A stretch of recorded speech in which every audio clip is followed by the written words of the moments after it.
Hello, what is up, guys? It is Rendimento here, back from the dead.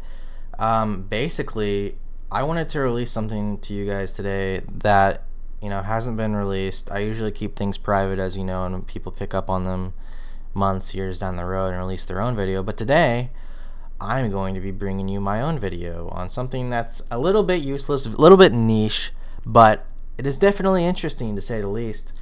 And this is how I'm going to be getting around 50k attack XP per hour with one strength or defense XP, either one you want to do. And basically, you're already saying, what the fuck is going on at this point? And definitely, this is a bug, and definitely it will get patched. So the sooner you use it, probably the better. I actually submitted a bug report on this 3 months ago, and I actually put this on my live stream around 3 months ago as well. But nothing just seemed to come out of it. It's still around 3 months later, and I decided, hey, maybe this will get some attention. Maybe now it'll get patched. Maybe some people can use it before it gets patched. Why not? It's not game breaking, but it is very interesting to say the least. So basically, as you can see, I'm ranging melee here, and I'm only 50 range, and I'm still getting 45, 50k XP an hour in attack and defense with only one strength. So let's say if I was more range based here as an attack tank to 67 range or mage, I would probably be getting about 60 to 70k XP an hour with like a third age bow, red D-hides, and all of that nice stuff. So really, you can maximize this, I'd say, at 60 to 70k XP an hour on an account build like this. I will go over the prereqs here in a second and how exactly to do this. I'm actually on Hypercam right now. Hypercam 2, can you believe it? I don't have my editing software on this computer yet, but I decided, hey, let's just make a quick short video and give some guys some interesting game knowledge and, see what comes of it. So I'm going to go ahead and just see if I can cut to the technique here of how to go about starting this effect and how to get the prereqs, all of that. I'm going to go ahead and skip forward here, and I'll talk to you guys soon. Alright, so there is a reason I have Camelot tabs in my inventory, and 80 of them at that.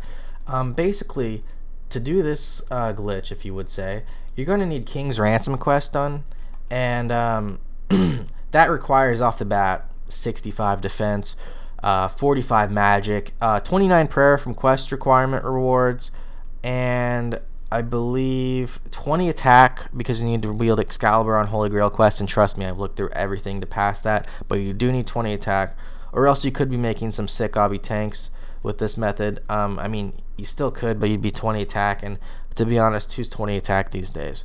So anyways, you're going to also want Knight's Training Ground not even started, or started, just not completed. So basically, anyone who's done King's Ransom, 99% of them have already completed Knight's Training Ground. So sorry, at this point you're just gonna have to make a new account, because everyone wants that piety, but little do they know there's other secrets residing in the end of this quest.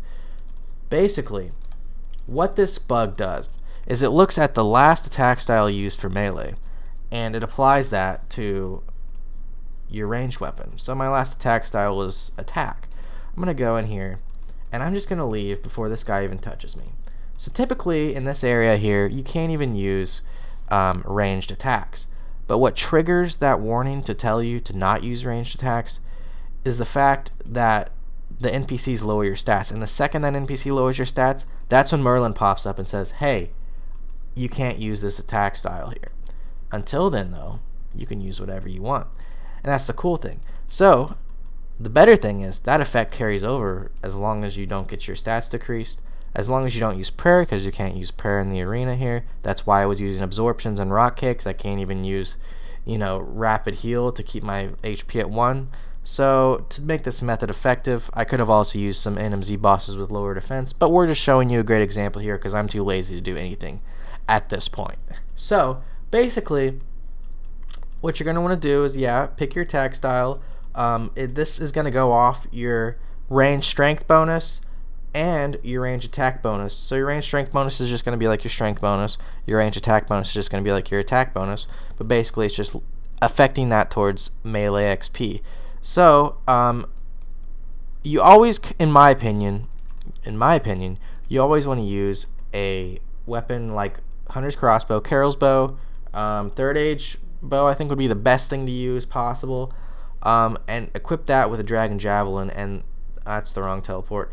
And basically from there, you're going to be hitting like a truck. I did this on an account with 80 range. I was hitting 25s at rapid speed. So I think on this level, I didn't switch to rapid, but it's okay. You still get the gist here. On this level, you're getting a little bit less XP, but I'm hitting like I think 18s even at 50 range because my range strength is so high from the Dragon Javelin, and that's honestly the best thing you can use. So you don't want to use throwing knives because if you equip a throwing knife, it actually overlaps the range strength bonus. Same with the toxic blowpipe or anything like that. So basically you want to use something that can attack at like an MSB speed that can also work with equipping javelins to affect your range strength bonus, even though technically it's not supposed to fire it. Obviously, see, it doesn't fire it at all. So most people will probably also be asking me at this point, why the hell aren't you going to the duel arena with this glitch and earning some bills? Well, to be honest, I did think about it, but then you think about it longer and harder, and well, who the fuck is going to stake me with an ammo slot on for bills? And second of all, as you can see, stat boost and levels also disable the effect, so I'm going to have to go and reset the effect. That's why I always carry 80 Camelot tabs on me. But anyways, now that, and if you turn prayer off in a duel, which everyone does, it actually flashes your prayer on and off when you go in, and therefore you can't use prayer. So when it does that, it basically disables the effect as well. And so unless you can find someone to stake you bills with an ammo slot enabled and prayer on, then good luck with that one, because that's going to be a little bit difficult in my opinion. And if you do, maybe all that time it took you to find that person, you're better off. So once again, I'm gonna go take my attack style here, one accurate, but this time I'm gonna put it on rapid because you can actually change it afterwards. Go out, and bam, there we are again. Go wherever you want to train. If you don't have NMZ quests yet, go even to Falor, kill some guards. It's really just amazing though the DPS you can get with one strength. And people have spent years. I think I saw a Mac H video of a guy who spent 4 or 5 years at pest control on and off, getting 99 attack and defense with 60 something prayer. Heck, if he knew this method, and didn't release it to everyone like I'm doing right now, then maybe he could have got that in a couple of weeks. So basically, the moral of the story is, guys, if you're trying to find something and you want to dedicate a lot of time to it, look into the weirdest shit first. Like, you could save so much time just by stumbling across something versus spending years doing the same repetitive task. But I don't even want to do 2 weeks of the same repetitive task. So here we are today, and I hope you guys enjoyed the video. It is a hyperclam scuffed video. So did I say hyperclam? Hypercam scuffed video. So hope you all enjoy the non-edits and the niche XP method. Have a good day.